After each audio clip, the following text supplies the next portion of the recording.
Hi guys, this is Jason here at RoofSnap. Wanted to address a tax issue that you may have experienced here within RoofSnap and a quick solution for how to deal with tax scenarios that are changing, from one side of the street to the other. There are many states in the U.S. and territories in Canada and other countries where tax isn't simple like it is here in the Midwest, where we have a flat tax, sales tax for the entire state.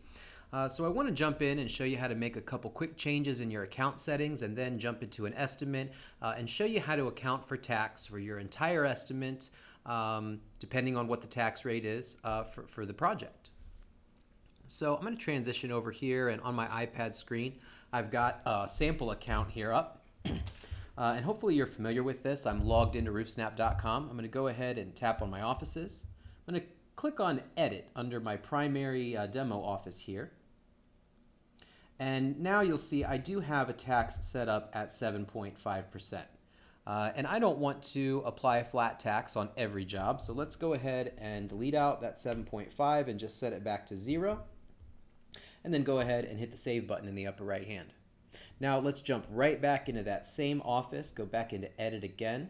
And since we have a sales tax set at 0, we don't need that tax to show up on our estimate or our contract. So let's go in to Documents on that left side there. I'm going to zoom in on that, tap on Documents. And you'll see we have some different settings that we can turn off and on. So I'm going to go ahead and hide the subtotal and taxes by checking on that box. And now in the upper right hand corner, tap on the Save button. So what we've done here is we've made sure that taxes aren't going to show up, any flat taxes aren't going to show up within our estimate automatically. Let me move over now to RoofSnap in the app. So when I make a change like that, I always have to remember to come back out and tap on my Quick Sync button. And that's going to pull in the changes that I just made there in the office directly into my iPad. So I do recommend, if you're a salesman or if you're an estimator out in the field, each morning tap on that resync, that little quick sync button to pull in the most current information from your company organization. Now go back to my new lead folder, and I'm going to pull down so I can search for that project that I want to use, complex tax. And as you can see, this address is in Washington. This would be a project that might fall into this circumstance. So let me go ahead and show you the roof real quick. This is the roof that we're building an estimate for. I'm going to cancel back out of that. I'm going to show you that we have measurements and a waste percentage already set up, 10% waste, line measurements and category measurements. But let's jump right down into specifications. We'll see we have some estimate items here that have been pinned on the roof, already added into the estimate. Let's go ahead and just add a shingle here real quick. Pick a color, tap on the Done button. Let's go to Add Material. And let's just run through these real quick to get a bunch of items that we can add tax to.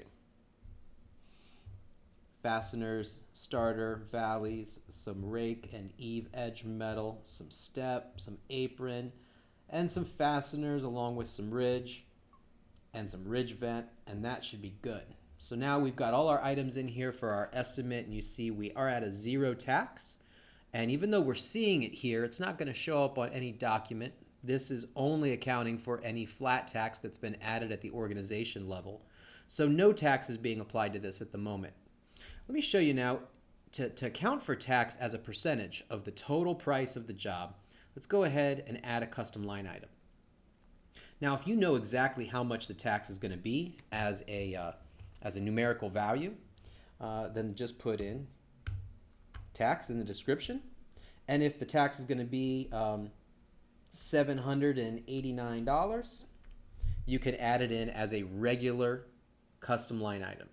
But what I think is going to be more common is you're going to know the tax rate for the area you're in. I know that several states have apps that you can download onto your phone that you might be using to get the tax rate for the location, for the address that you're at, or for various different territories. You might be using an app as well. Let's change it from regular to markup. And let's add markup as a percentage. Let's do 9.25. And go ahead and tap on the Save button. Now, as we scroll down here to the bottom, we'll see that tax at 9.25% markup has been added to the estimate items. And that should work quite well for us. If you have any questions about adding tax, feel free to give us a call, 877-766-3762. But once you go ahead then now and generate your estimate, you'll see that tax will be added as a custom line item, and it will appear right on the estimate document, and it's going to show up in your contract as well. Thanks for joining us for a little quick tutorial on dealing with difficult tax, and we'll talk to you guys soon. Have a great day.